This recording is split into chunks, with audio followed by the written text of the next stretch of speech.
The world of 1945 has changed beyond recognition. UN membership has grown fourfold since then. The outcome of one conflict 80 years ago cannot determine the composition, dynamics, approaches, and working methods for perpetuity. Bharat ने संयुक्त राष्ट्र सुरक्षा परिषद यानी UNSC में सुधार और विस्तार की मांग एक बार फिर जोरदार तरीके से उठाई है। संयुक्त राष्ट्र में भारत की चार्ज d'affaires योजना पटेल ने कहा कि 1945 में बनी सुरक्षा परिषद की संरचना आज की दुनिया की वास्तविकताओं से मेल नहीं खाती। उन्होंने स्थायी और अस्थायी दोनों श्रेणियों में विस्तार की मांग करते हुए ग्लोबल साउथ पर ज्यादा जोर देने की बात कही। भारत ने सुरक्षा परिषद में पारदर्शिता बढ़ाने और अस्थायी सदस्यों को दस्तावेजों तक बेहतर पहुंच देने की भी मांग की। देखिए भारत की ओर से क्या कुछ कहा गया। At the outset, I would like to congratulate Denmark for assuming presidency of the Security Council and thank them for convening the annual open debate on working methods. I also thank the briefers for their remarks. Today's open debate gains particular salience given the questions among citizens of member states on the credibility, efficacy, and legitimacy of the Security Council and its decision-making.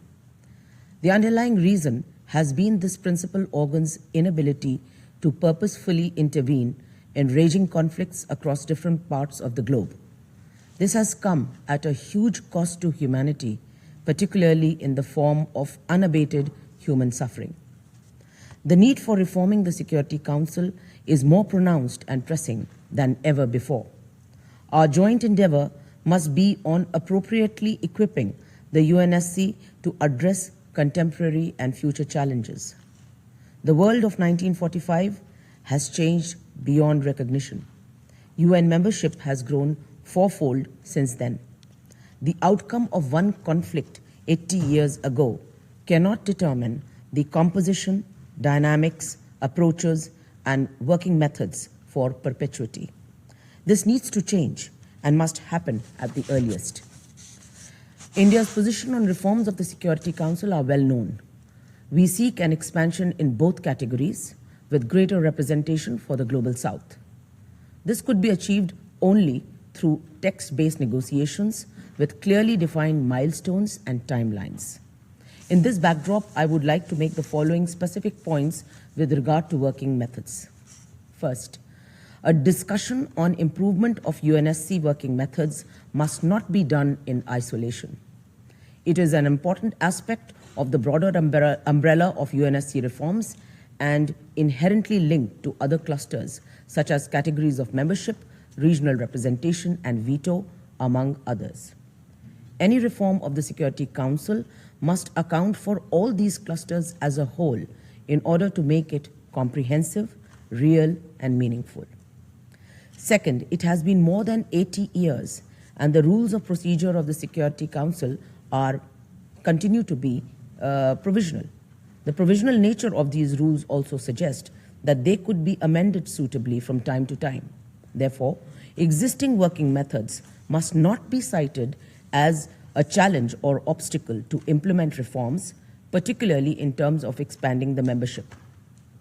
Further, the provisional framework per se also needs corrections. Third, non-permanent members are elected by the wider UN membership through the General Assembly. They shoulder the responsibilities entrusted upon them by other member states. In order to enable the non-permanent members to make meaningful contributions during their respective two-year terms, all Security Council members must enjoy the same set of privileges in terms of access to documents. Access to historical documents must not be the exclusive preserve of a few. Similarly, there must be greater transparency in several ongoing processes of the Security Council.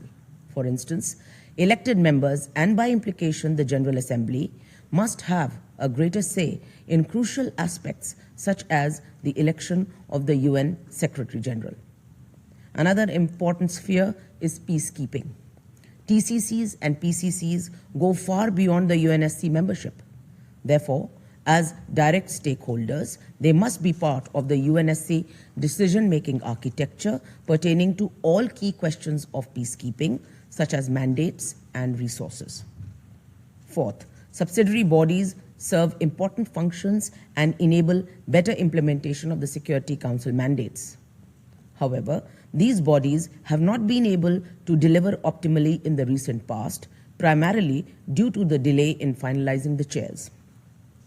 As no decision has been taken till date for the current year, India calls on the Security Council to urgently address this issue and finalize the chairs on priority.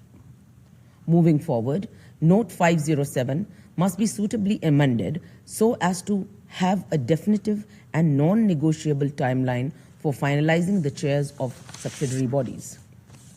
Finally, Security Council membership brings significant responsibilities. This must not become a platform to pursue narrow political interests. Listing and delisting are a case in point. There must be more transparency and objectivity on this front. Presence in the Security Council must not be instrumentalized to legitimize terrorists by attempting to delist them or to list other entities as terrorist organizations based solely on political considerations without any objective criteria or supporting documentation. Madam President, in closing, India would like to emphasize that the Security Council requires greater coordination with other principal organs, particularly the UN General Assembly, which remains the most universal and democratic arm of the UN. Institutional mechanisms such as consideration of the UNSC annual report by UNGA must not become a mere procedural formality. Working methods of the Security Council must be reviewed suitably in order to pave the way for closer interaction of the Security Council with other principal organs. Future consideration of the working methods must therefore be seen in this light. I thank you, Madam President. Bharat ने साफ कहा कि 80 साल पुरानी व्यवस्था को अब बदले बिना मौजूदा और भविष्य की वैश्विक चुनौतियों का प्रभावी ढंग से सामना नहीं किया जा सकता। भारत का कहना है कि सुरक्षा परिषद में सुधार अब केवल जरूरत नहीं बल्कि समय की मांग बन चुका है। भारत चाहता है कि दुनिया की बदलती ताकत और बढ़ती सदस्यता के अनुरूप अधिक पारदर्शी और प्रभावी बनाया जाए। भारत के इस बयान पर आपका क्या कुछ कहना है, कमेंट करके जरूर बताएं। ब्यूरो रिपोर्ट, भारत तक।